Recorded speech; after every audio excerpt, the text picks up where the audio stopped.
Hello you wonderful YouTubers, welcome to my channel, Tiger Rose Rides. It's Tuesday morning and I've just picked a day where the sun is out, because looking at the forecast it's not going to be too clever over the next week, so I thought I'd better get some footage in now. Where am I going? I am going to Loomies, a little motor cafe. Well, I say little, it's actually quite big, and I shall have my lunch in there, a nice cup of coffee, and I know in the past I've actually promised you I'll show you Loomies, and every time I get there I keep forgetting, so let's see if we can be a bit more successful today. So what do I plan, or what have I done over the last week? I don't know, because the week hasn't happened yet.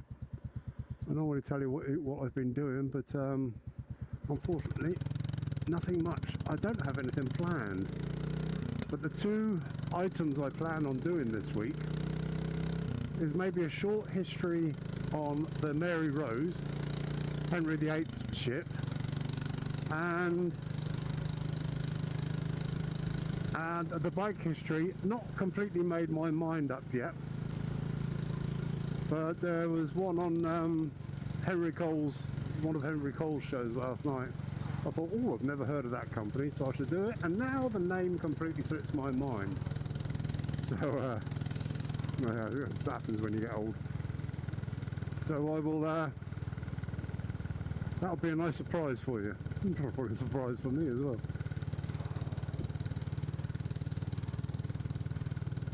So it's a nice little ride up there. Normally it's not too busy at this time of day. It's a 11:45. We are going to hit the lunch break, but mostly that's around the areas of industry and business, not so much on the longer stretches of road. So it's just a case of getting through this Fareham traffic, getting out on the bypass and the A32, and we'll head up from there.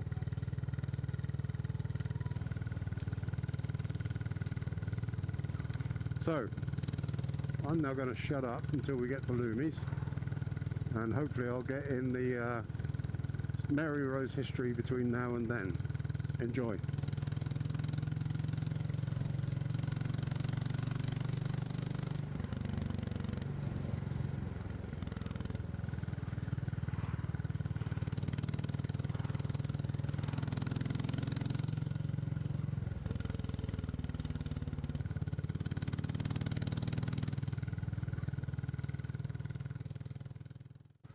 During Henry VIII's reign, the threat from the French and the Spanish was very real. He saw the need for battleships, but his fleet in the beginning was only 5 ships strong. As the threat rose, so did the need for new ships, as he put it, an army by sea. His fleet grew from the 5 at the start of his reign to 53 by the time of his death in 1547. While he may not have had many ships, it is the Mary Rose that is remembered as his favourite. Notably, the life of the Mary Rose, from between 1510 and 1545, coincides almost exactly with the reign of Henry VIII of 1509 to 1547. Before the development of a full-time navy, English kings relied on the requisitioning of merchant vessels in times of need. This was certainly cheaper than building, maintaining and manning ships in times of peace, but it was inefficient and difficult to mobilise. With the threat of Scotland to the north and France to the south, Henry VIII began to build his navy as soon as he came to the throne.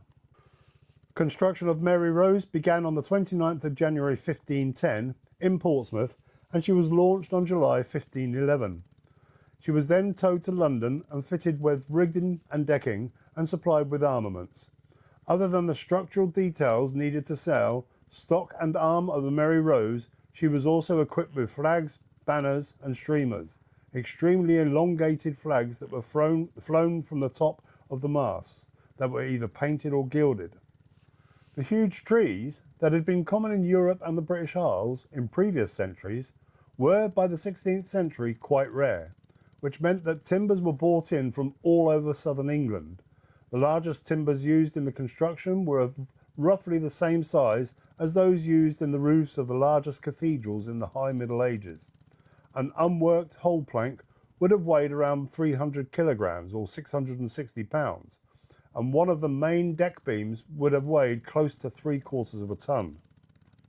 The first account that names the Mary Rose is a letter from June 1511. It is often claimed that the ship was named after Henry's sister, Mary Tudor, but no evidence supports this. Instead, it was the fashion to name ships for saints.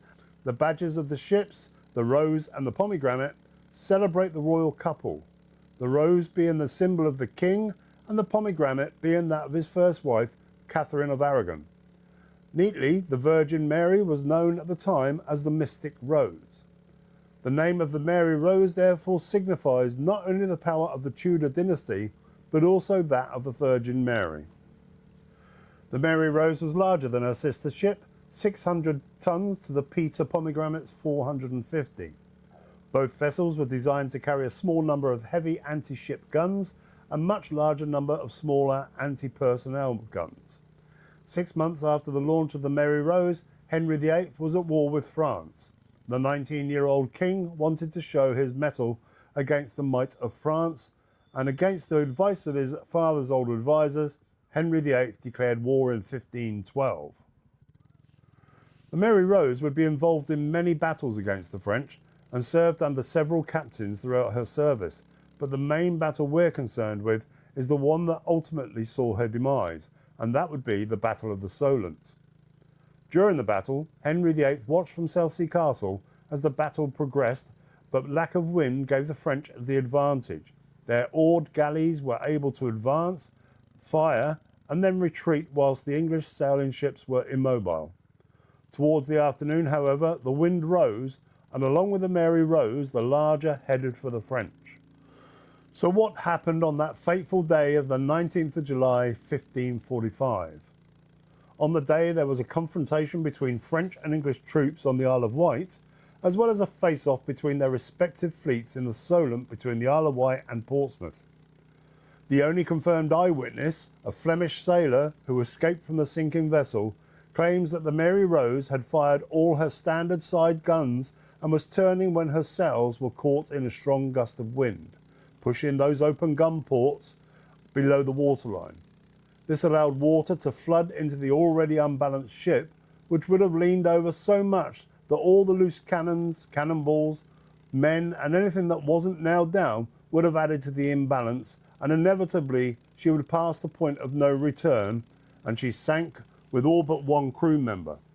Everyone else would have been either killed when something hit them, which was flying around, or they got trapped under the gridded access hatches that had been closed and locked. Those on deck would have entered the water and drowned, either because of their heavy uniforms or because of the equipment they carried. She lay at the bottom of the ocean for 437 years until she was raised in 1982. The modern search for the Mary Rose was initiated by the Southsea branch of the British Sub-Aqua Club in 1965 as part of a project to locate shipwrecks in the Solent. She was found 1.9 miles south of Portsmouth Harbour in just 11 metres of water at low tide. In 1971, the project became known to the general public and received increasing media attention. In 1974, the project received royal patronage from Prince Charles, who participated in dives on the site. The project went from a team of only 12 volunteers working 4 months a year to over 50 individuals working almost around the clock 9 months a year. There were also 500 volunteer divers and a laboratory staff of about 70 that ran the shore base and conservation facilities. Raising the Mary Rose meant overcoming delicate problems that had never been encountered before. Only 1/3 of the Mary Rose was intact, and she lay deeply embedded in mud. If the hull were raised in the conventional way, there was no guarantee there would have been enough structural strength to hold together out of water. And during the last year of the operation, the massive scope of full excavation and raising was beginning to take its toll on those closely involved in the project. In May 1981, Alexander McKee voiced concerns about the method chosen for raising the timbers, and openly questioned Margaret Rule's position as excavation leader. To address these concerns, it was suggested that the hull should be placed on top of a supporting steel cradle underwater. This would avoid the inherent risks of damaging the wooden structure if it were lifted out of the water without appropriate support. After the frame was properly attached to the hull, it was slowly jacked up on 4 legs to pull the ship out of the seabed. The massive crane of the barge Togmore then moved the frame and hull, transferring them underwater to the specially designed cradle, which was padded with water-filled bags. The whole wreck was eventually raised on the 11th of October 1982, and straight away preservation started. Firstly, it was continually sprayed with seawater until the museum was completed and it could be positioned up in its proper position. Then a wax was sprayed over the wood until it was fully absorbed by the saturated wood, and it was only recently that the process was completed and the hull is now on full view to the public. I was exceptionally privileged as a Portsmouth ambassador to be invited to a meeting which was held in the museum before it was open to the public. Now, the museum is regarded as one of the best in the UK, and along with my grandson, I paid it a visit recently, and we saw artifacts that ranged from heavy cannons, musical instruments, cookware, personal effects, handheld weaponry, and so much more. But spectacularly, the Mary Rose itself has projected film imagery on it to represent the life of the crew. It really is brilliant and well worth a trip. Well, that's it for the local history. I hope you found it interesting. Stay tuned for a relatively short motorbike history.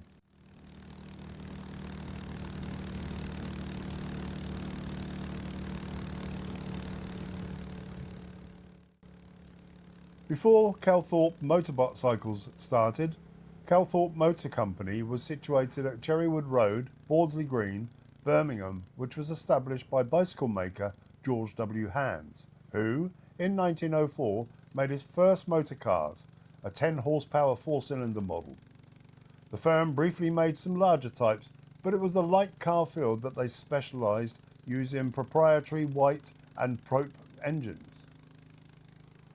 The cars were successfully raced in France in the Coupe de l'Auto series. See, I'm brilliant at French. Calthorpe then produced motorcycles from 1909, which were built by the Minstrel and Ray Cycle Company of Barn Street in Birmingham.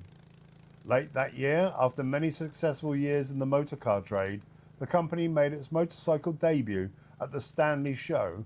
As with their cars, the motorcycles were fitted with 3.5 horsepower White and Pope engines. They also had a chain-driven Sims Magneto, AMAC carburetor, belt drive and Druid forks. In 1910, Calthorpe Motorbikes produced the 3.5 horsepower White and Pope SV, which boasted an AMAC carburetor with handlebar control, a chain drive and a Shamrock Gloria transmission. The frame was an extra low, weldless, high carbon steel tube frame with Druid spring forks. The 3.5 horsepower Jap SV was pretty much the same as the White and Pope, but now sported a Jap engine.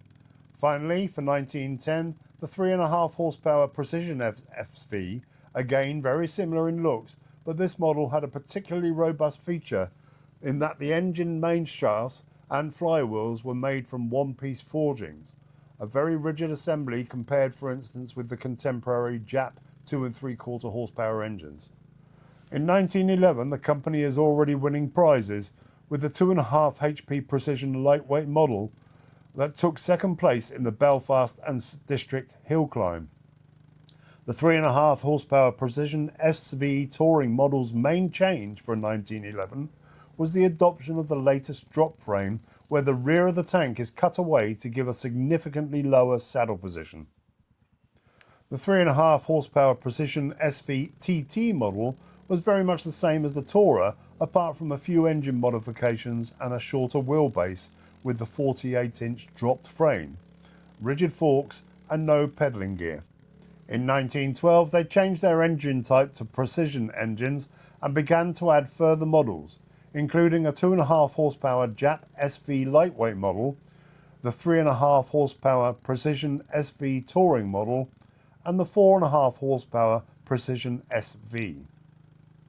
The Lightweight was a very serviceable motorbike, and in company with all the other Calthorpe models, it is fitted with pump-fed drip-feed lubrication. Pedals are provided for starting on this model, but all the other models didn't have them. During the First World War, production and introduction of new models was as productive as ever. In 1914, the 2 horsepower Junior, the 2 horsepower Calthorpe Junior Motorcyclette, the 3.5 horsepower standard touring model, and the 4 horsepower twin standard touring model, along with the 4.5 horsepower model with sidecar, the 5.6 horsepower 750 combination, all of which were setting standards in their time. A 2-stroke model appeared in 1915, which was equipped with a Jap engine. It continued throughout 1916, and from then on, a 2 3/4 horsepower 4-stroke and 2.5 horsepower 2-stroke, both with Enfield gears, were built. These continued well into the post-war years, up to 1922. Then, in 1922, the 2-stroke also became available with a single speed and belt drive as an option. They were then joined by a 350cc 2-stroke with a 3-speed Berman gearbox and chain cum belt drive transmission. At the turn of 1923, another version of that model became available with sidecar. The 4-stroke changed to a 249cc Blackburn engine and 2 speeds with either belt or chain final drive. As we head into the mid-1920s, the style started to resemble that of the bikes we are more familiar with. In 1924, the 245cc 2-stroke had a 3-speed Berman gearbox.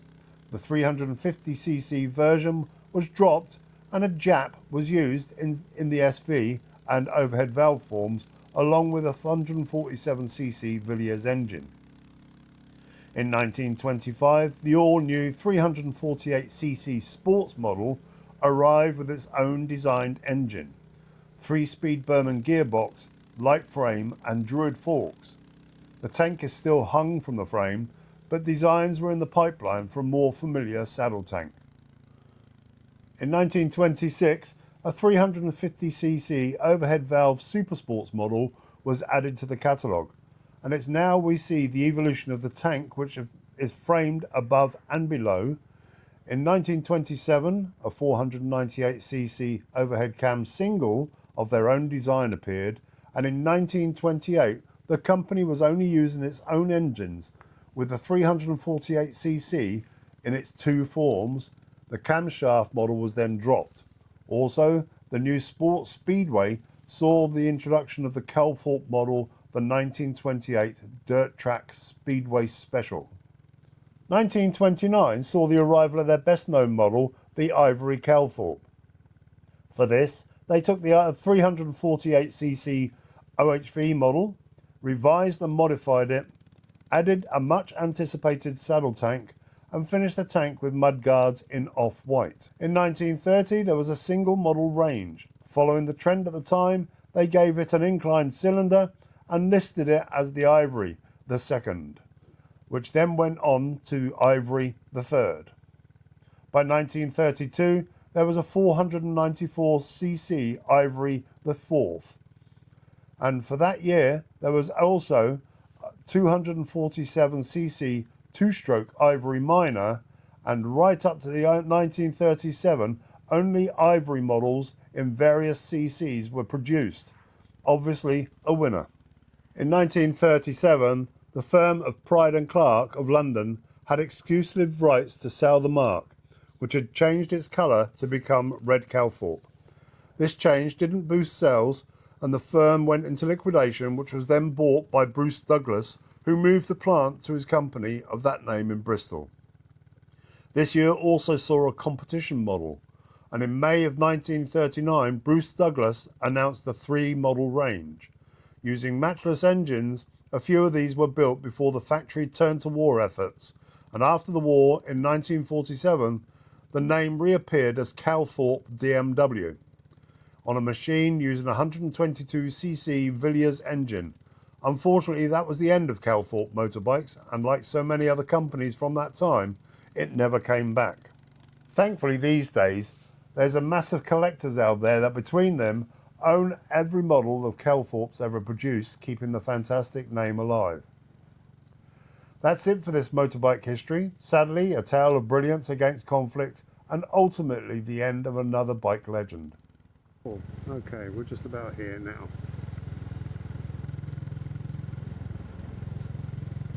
So, this, ladies and gentlemen, is Loomies. Here we are. Ooh. Not many people here today. A couple of bikes. Not many, but this is to be expected in the week. Oh dear. A bit close, but never mind.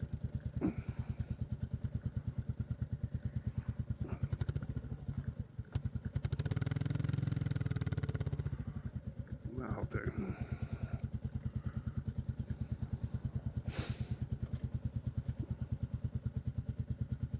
Bear with me. Oh. So, this is Loomies Moto Cafe. At the weekends it gets extremely busy here. I mean, literally this car park would be chocker with bikes, and some lovely bikes there are too. But today there's only 3 other bikes here. I love this one. Very nice, lovely Honda CBR 600 RR. I didn't know that because I read it. What a beautiful bike. Not my kind of bike. This is my kind of bike. I'm not sure if I'm getting this in the frame right, but hey ho. So I'm gonna stop you now. I'm gonna go in, have a burger, have a cup of coffee, and then I'll join you again on my way back. That's also it for this video for the week. Stay safe, ride safe, and take care.